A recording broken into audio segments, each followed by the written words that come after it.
Here I have a $5 wreath, and as you can see, it's not very big. Other than this red velvety bow, there is nothing fancy about it.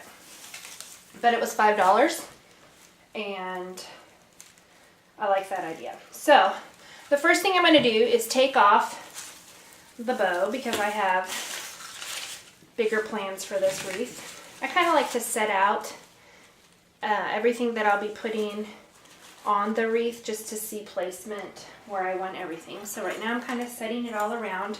I will be putting in a lantern in the middle, and then I always put pheasant feathers in everything. I love pheasant feathers. So I'll be putting in some pheasant feathers like that. So I like the coloring. I've got that kind of planned out. So now I'm going to start bulking up my greenery to make this look like a much fancier. So I have all my branches kind of pre-cut into more manageable pieces so I can start placing the greenery onto my existing wreath. You could make your own wreath, but for $5 to have all of this ready at this point is fantastic. I would not want to pay, to save $5, I don't think I would want to take the time to get this part here done. So for $5 to already be this far ahead is fantastic. And I just kind of shove the branches into the wire and the branches. And I'm just going to kind of keep moving around in this direction. I place a branch and then I go about another 5 or 6 inches and shove in another branch. I finished with my pine branches and completing my circle, and now what I'm going to do is I'm going to do the exact same thing, only with the cedar branches. Now I have it all filled in the way I want it, and I have here some floral wire. And I don't want to pull it really tight because I really do like the loose form look, but it gets really windy at nights around here sometimes. So I want to make sure that it is secure and that I don't have pieces flying all over the yard. So I'm going to start out with a pretty big piece here so I have an area to tie off on the back. And then I'm going to flip it. And I'm going to twist it so I have a nice end here to start. Twist it several times so it doesn't wiggle loose. And then I like to work from the front because I really don't care so much what the back looks like, so I want to make sure that while I'm doing this I'm not pinching too hard anywhere in the front. So I'm going to re-flip it, and then like I said before, very loosely, and if I like something kind of flopping out and I don't want to pinch it in, I'm going to go ahead and kind of go in between some of these so that I have some of them that are I finished tying it all the way around, so now I'm going to go through. I have a spot here, this branch looks wimpy, so I'm just going to cut that one out, and then I'm going to turn it over.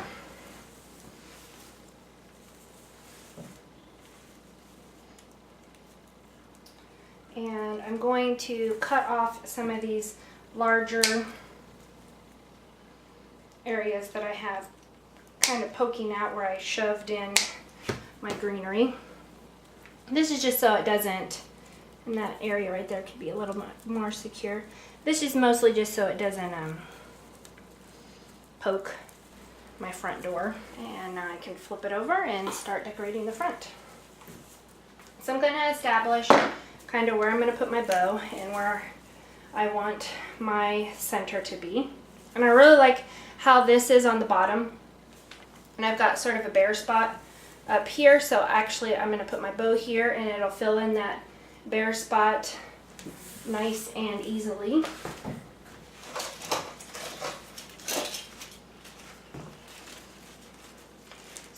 bow. I'm going to attach it.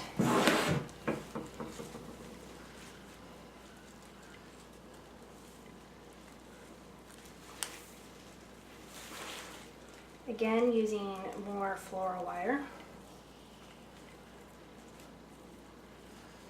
I like to take these ends of the floral wire and push them down into the greenery. Again, just so that when the wind is blowing, if it's pushing the wreath back and forth, I don't want these pointy ends to be scratching my front door. I've never actually put antlers into a wreath before, but these are faux antlers that I made myself. And they're not real heavy, but they're the heaviest thing I've ever put into a wreath. So instead of using the floral wire, I am using this, I don't even know what this is, black stuff.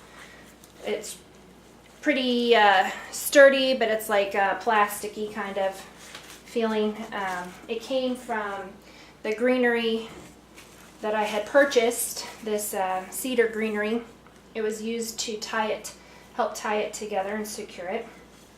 It seems a lot sturdier than the floral wire, and because I'm going to be hiding it behind this bow area, I don't need to worry about it being visible, but I do want it to be so here I have my bow area, and I'm going to try to bulk out the sides here with some extra greenery to say, hello, this is something special going on, pay attention here. And so I'm just going to take a couple of my pine branches and kind of shove them in just like I've been doing before. Make sure you kind of get it. Sometimes when you poke your finger under the bottom there, you can kind of feel a hole and then sort of pull it through. So I've got that side going this direction off of the bow. Going from this direction off the bow. Make sure you can see, sorry. And then I'm going to do the same thing shooting out this direction.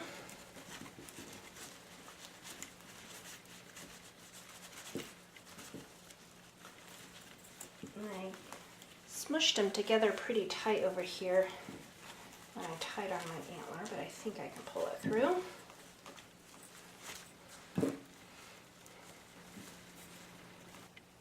And then I have here my cedar branches, and I was kind of picky when I was going through, and I was trying to find some of the lightest colored branches I could find, because the lighter branches off of the darker branches, again, they're going to call attention to this area. So I really was picky and found some that I like, shoved them up there so that they kind of come out under that bow.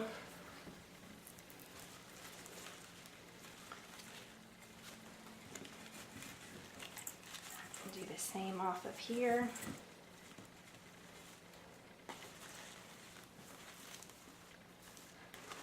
And then to draw even more attention to it, I went to my yard and I picked a couple branches off of my trees, and I went and I looked for the most yellowy looking ones that I could find. And I'm going to stick a couple of them here, and that just pops out at you even more.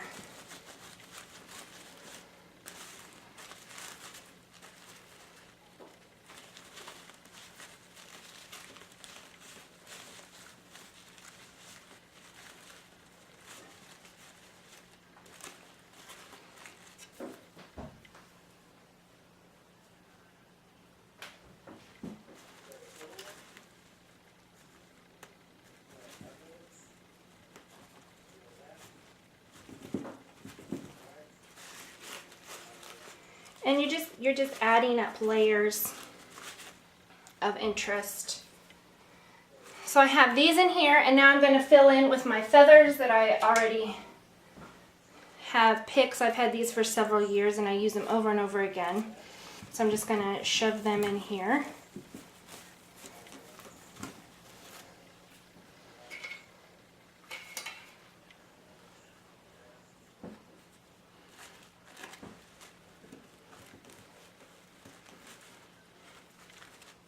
And I'm covering up a little more of that greenery than I want. So I'm just gonna pull it around over to the top of the feather because I really want to be able to see that. And I have a little bit more of this that I'm going to be adding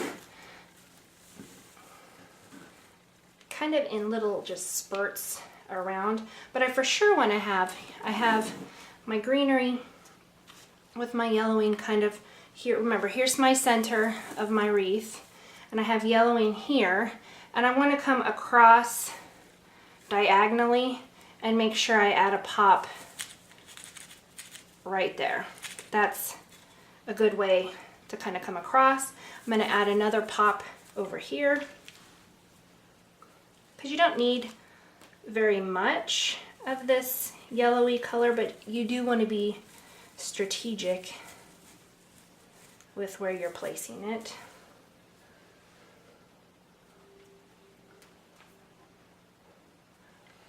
And then I'm going to add another one right in there.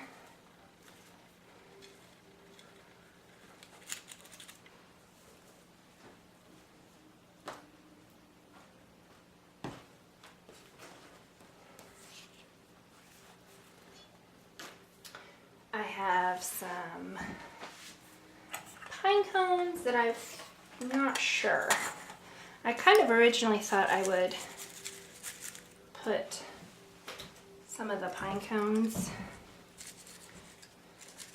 just all around the wreath, or I could make a cluster of them right there, and I think I like that idea better. So I'm gonna sort of cluster them in here.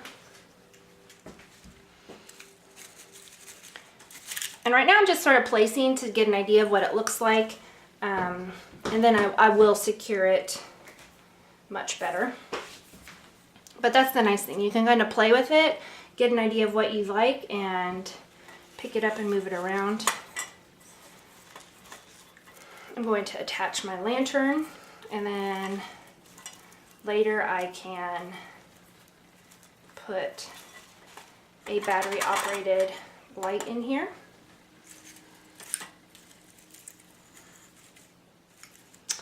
And I'm going to go ahead and finish this up, securing these, and then because I'm adding pine cones right here to kind of cover up the intersection that I am getting with the pine cones, I will probably fill in with just a little bit more of this so it sort of blends it all together. This is my finished wreath.